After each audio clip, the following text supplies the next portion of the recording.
Your Grace, the Most Reverend Philip Anyolo, Metropolitan Archbishop of Nairobi, Your Excellency Rigathi Gachagua, Deputy President of the Republic of Kenya, Secretary to the Cabinet, Mercy Wanjau, Members of Parliament, Service Commanders, and all our members of the uniformed disciplined forces, fellow Kenyans, mine this afternoon is very simple. I want to thank the Church for the continued spiritual support and nourishment for men and women who have dedicated their lives to make sure that our country is safe and secure. I want to thank the leadership of the Church and hope that they will continue supporting us as we discharge this patriotic duty of securing our homeland.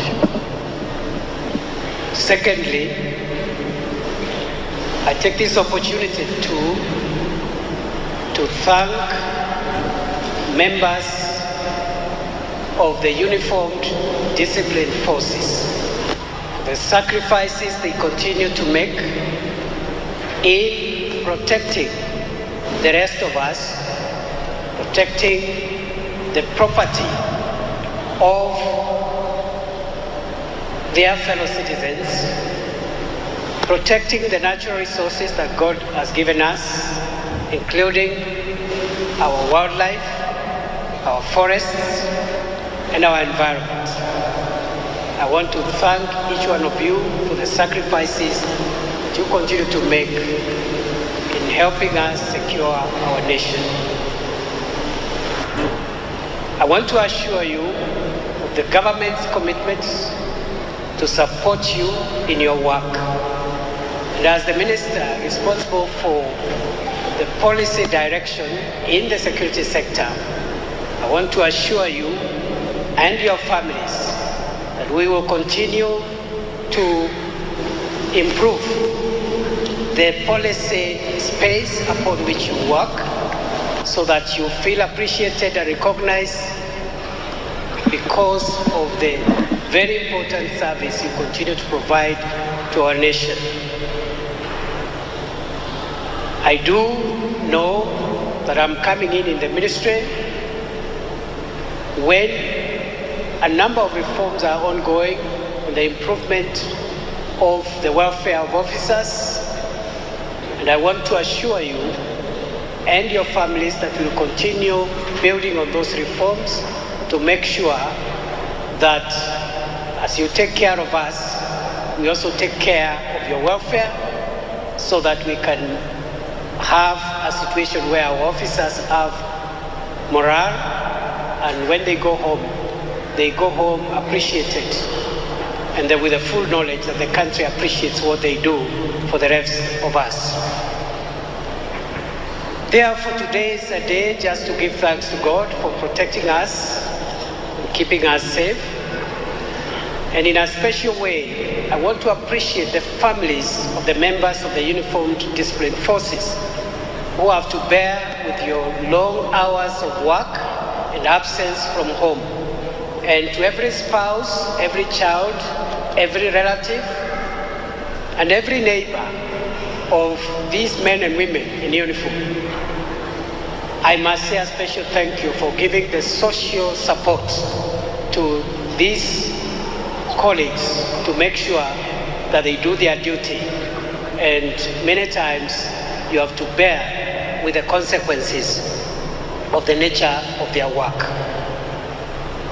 Before I end my remarks, I also want to pass this message to the small minority among our people who continue to make our security difficult. And because I'm transitioning, I am learning to make short speeches. And therefore, I just want to communicate that we have a job to do to deal with the 1% among us who continue to make it difficult for the 99% in terms of our own safety, the safety of our property, and also the safety of every person who is lawfully resident in our republic. I want to assure you, we are committed to implement the directives that the President has continued to give in this sector, including the commitments and directives that His Excellency the President made yesterday in Turkana and in Samburu. And therefore, those who want to test how far we can go, please note that we will not rest until we make sure our mandate is fully fulfilled and this country becomes secure for all of us. And therefore, my urge is for all those who are engaged in wrongdoing to stop it as soon as now. With those many remarks, allow me now to welcome His Excellency, the Deputy President of the Republic of Kenya, the Honorable Rigathi Gachagua, to come and make his remarks on his behalf and on behalf of the President and the Commander-in-Chief of the Kenya Defense Forces. Welcome, Your Excellency, Deputy President.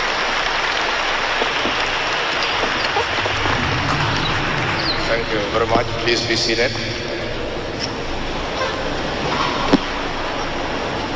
Your Grace,